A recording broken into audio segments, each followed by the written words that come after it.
tapping it on the front when you're in the first position here. We can see David Gaudu there just looking around, and we could see Vauquelin also coming back and looking at the others, and as much to say, well guys, you have to do a little bit as well here, and the advantage to the leading end of the race is growing all the time, and this is going to be a one. And when you look at the Van Dijk brothers, because they've had to ride right in the beginning, because when that echelon formed in the very early part of the day, they had to ride all day pretty much, to keep their man in a good position, and also to keep riding, because if they're not going to ride, well then other riders are going to say, well, we're not riding because you have interest here with Danny Martinez in this leading group to win this race outright. And the way they're continuing on to ride here, it's just this is a big performance from Red Bull. But Danny Martinez now, when you're in that position, you feel the pressure, because you say, oh, the team have done such a job here. I have to win this stage at least, and try and take some time in the GC as well, but certainly come away with the stage victory at least. And that is big pressure when you're in this situation where he is at the moment.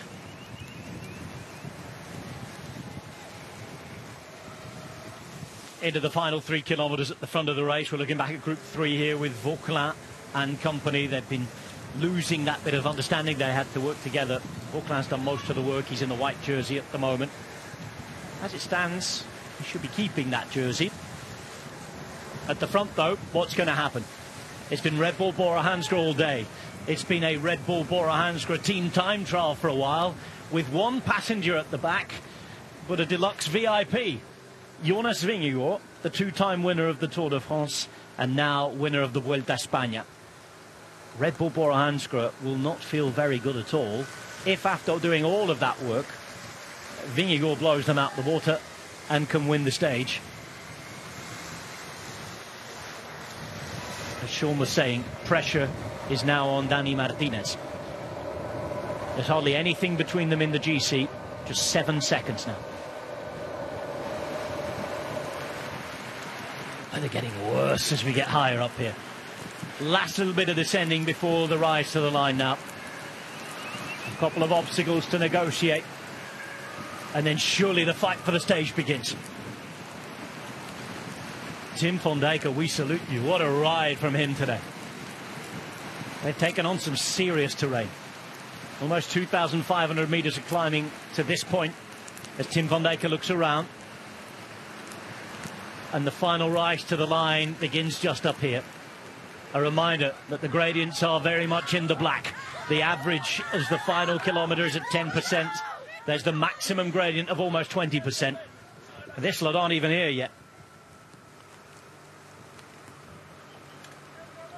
And Tim van Dijk has never been in the Tour de France squad, This is the sort of ride that might get you noticed to be in that squad. If Remco Evenepoel and Florian Lipovic are watching that, they will want this man in their team. He's now giving his last turn to try and launch Danny Martinez. But the boy in the dungarees behind is ready to go as well. It's Jonas Vingegaard, of course.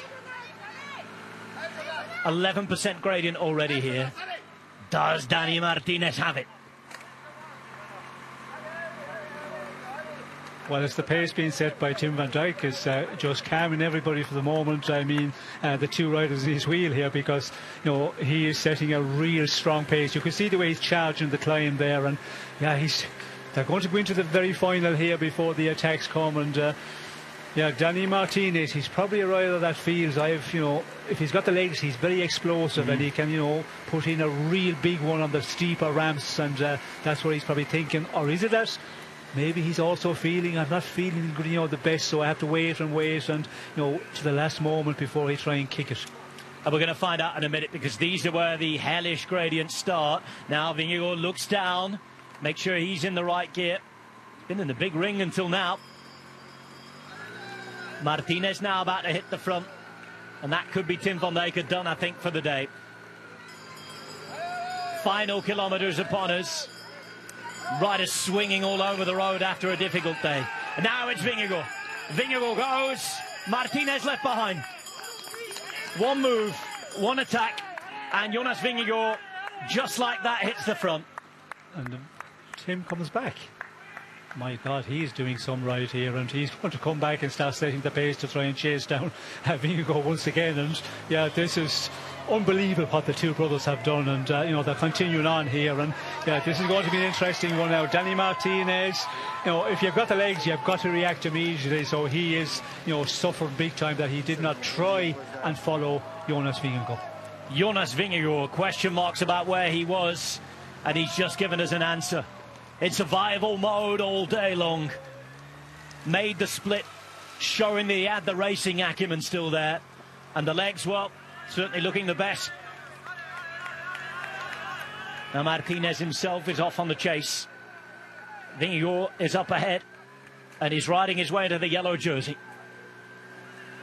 It's been 4 hours, 13 minutes and 15 seconds of the hardest racing Vingegaard and co will have done for a while. But if we were looking for answers as to Jonas Vingegaard's form, Sean, they're pretty positive ones.